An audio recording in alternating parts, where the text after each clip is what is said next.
September 14th, Daily Devotional, Lift 'em Up by Ellen G. White. Moral powers to be tested.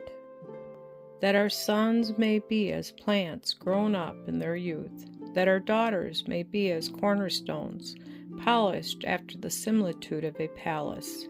Psalm 144, verse 12.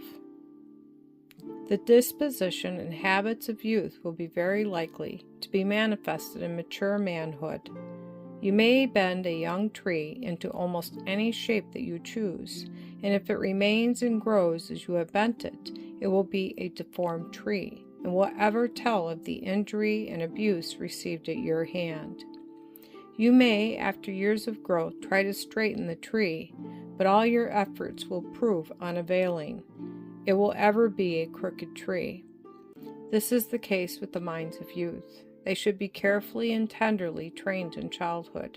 They may be trained in the right direction or in the wrong, and in their future lives they will pursue the course in which they were directed in youth. The habits formed in youth will grow with the growth and strengthen with the strength, and will generally be the same in adult life, only continually growing stronger. We are living in an age when almost everything is superficial. There is but little stability and firmness of character, because the training and education of children from their cradle is superficial. Their characters are built upon sliding sand. Self-denial and self-control have not been molded into their characters. They have been petted and indulged until they are spoiled for practical life. The love of pleasure controls minds, and children are flattered and indulged to their ruin. Children should be so trained and educated that they will expect temptations and calculate to meet difficulties and dangers.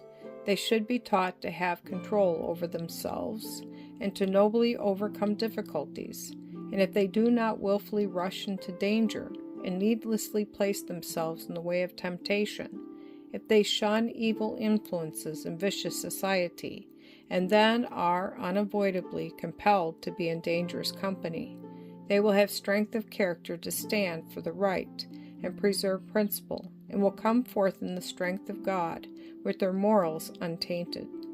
If youth who have been properly educated make God their trust, their moral powers will stand the most powerful test.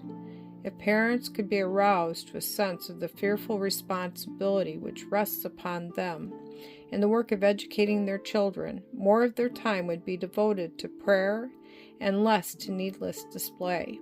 They would reflect and study and pray earnestly to God for wisdom and divine aid to so train their children that they may develop characters that God will approve. Their anxiety would not be to know how they can educate their children so that they will be praised and honored of the world, but how they can educate them to form beautiful characters that God can approve.